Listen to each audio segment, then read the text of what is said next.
رات کے 10 بجے ہیں۔ السلام علیکم، یہ ریڈیو پاکستان ہے۔ عبد القدیر سے خبریں سنیے۔ اہم خبروں کا خلاصہ۔ وزیر اعظم نے متعلقہ حکام کو ہدایت کی ہے کہ وہ اشیاء ضروریہ کی قیمتیں کم کرنے کے لیے تمام ممکنہ انتظامی اقدامات کریں۔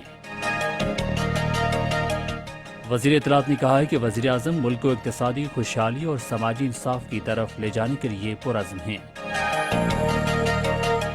برطانیہ نے افغانستان میں امن کے لیے پاکستان کی مصالحتی کاوشوں اور کورونا سے نمٹنے کی حکمت عملی کو سراہا ہے۔ اور پاکستان امن کا علمبردار ہے اور بھارت کے ساتھ کسی بھی طرح کے مذاکرات کا خیر مقدم کرے گا اگر وہ کشمیریوں کو مذاکرات میں حق پر مبنی بنیادی فریق تسلیم کر لے اور پاکستان کے خلاف دہشت گردی میں تعاون ترک کر دے۔ اور اب خبریں تفصیل کے ساتھ۔ وزیر اعظم عمران خان نے متعلقہ حکام کو ہدایت کی ہے کہ وہ اشیاء ضروریہ کی قیمتیں کم کرنے کے لیے تمام ممکنہ انتظامی اقدامات کریں۔ انہوں نے یہ بات آج اسلام آباد میں اشیاء ضروریہ بالخصوص گندم اور چینی کی قیمتیں اور دستیابی کے بارے میں اعلیٰ سطح کے ایک اجلاس کی صدارت کرتے ہوئے کہی۔ وزیر اعظم نے اس موقع پر ذخیرہ اندوزوں اور منافع خوروں کے خلاف سخت کارروائی کرنے کی بھی ہدایت کی۔ اجلاس میں ملک میں گندم کی دستیابی، مختلف صوبوں میں گندم اور آٹے کی قیمتوں اور مستقبل کی ضرورت کو پورا کرنے کے لیے حکومت اور نجی شعبے کی طرف سے گندم درآمد کرنے کے شیڈول اور ملک میں آمد پر تبادلہ خیال کیا گیا۔ اجلاس میں ملک کے مختلف علاقوں میں گندم اور آٹے کی قیمتوں کے بارے میں ٹائیگر فورس اور آزاد ذرائع کی ایک رپورٹ پیش کی گئی۔ وزیر اعظم نے قیمتوں پر قابو پانے کے لیے مجوزہ انتظامی اقدامات کی منظوری دی۔ وزیر اطلاع سینیٹر شبلی فراز نے کہا ہے کہ وزیر اعظم عمران خان ملک کو اقتصادی خوشحالی اور سماجی انصاف کی طرف لے جانے کے لیے پرعزم ہیں۔ ایک نجی نیوز چینل کے ساتھ گفتگو کرتے ہوئے انہوں نے کہا کہ ملکی معیشت کورونا وائرس کی وبا پر کامیابی سے قابو پانے کے بعد مشکلات سے نکل رہی ہے۔ وزیر اطلاعات نے کہا کہ ضروری اشیاء کی قیمتیں بھی آئندہ 2 ہفتے میں کم ہو جائیں گی۔ انہوں نے کہا کہ حکومت کے مؤثر اقدامات کی بدولت گندم کی قلت دور کر دی گئی ہے۔ اطلاعات و نشریات کے وزیر سید شبلی فراز نے کہا ہے کہ حکومت نے اشیاء ضروریہ کی قیمتیں کم کرنے اور ملک بھر میں وافر مقدار میں ان کی دستیابی کو یقینی بنانے کے لیے جامع طریقہ کار وضع کیا ہے۔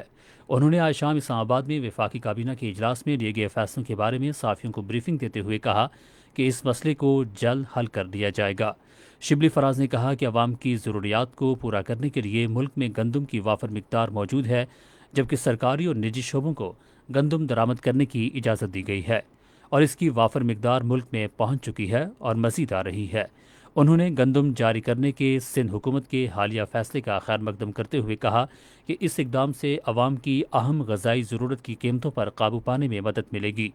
نیو یارک میں پی آئی اے کے روز ویلٹ ہوٹل کی فروخت کے تاثر کو مسترد کرتے ہوئے وفاقی وزیر نے کہا کہ پاکستان نے ہوٹل کے $1,28,000 مالیت کے واجبات ادا کر کے اس کی ملکیت مکمل طور پر حاصل کر لی ہے۔ انہوں نے کہا کہ کابینہ کو بتایا گیا کہ پی آئی اے نے کامیابی سے اپنے محاصل میں اضافہ کیا ہے۔ وزیر خارجہ شاہ محمود قریشی نے کہا ہے کہ پاکستان برطانیہ کے ساتھ تجارتی شراکت داری کو مزید فروغ دینے کا خواہش مند ہے۔ شاہ محمود قریشی نے آج اسلام آباد میں برطانوی high commissioner doctor Christine Turner سے گفتگو کرتے ہوئے کہا کہ پاکستان اور برطانیہ کے گہرے اور دیرینہ 2 طرفہ تعلقات ہیں۔ وزیر خارجہ نے بھارت کے غیر قانونی زیر قبضہ جموں کشمیر میں بھارتی مظالم کے حوالے سے عالمی برادری پر زور دیا کہ وہ اقوام متحدہ کی سلامتی کونسل کی قراردادوں کے تحت مسئلہ کشمیر کے حل میں اپنا کردار ادا کریں۔ برطانوی ہائی کمشنر نے افغانستان میں امن کے لیے پاکستان کی مفاہمتی کاوشوں اور کورونا سے نمٹنے کے لیے اس کی حکمت عملی کو سراہا۔ قومی سلامتی ڈویژن کے بارے میں معاون خصوصی ڈاکٹر معید یوسف نے کہا ہے کہ پاکستان امن کا علمبردار ہے اور وہ اس صورت میں بھارت کے ساتھ کسی بھی طرح کے مذاکرات کا خیر مقدم کرے گا جب بھارت کے غیر قانونی زیر قبضہ جموں کشمیر میں حالات معمول پر آ جائیں اور کشمیریوں کو مذاکرات میں حق پر مبنی اصولی فریق تسلیم کیا جائے اور بھارت پاکستان کے خلاف دہشت گردی کی معاونت ترک کر دے۔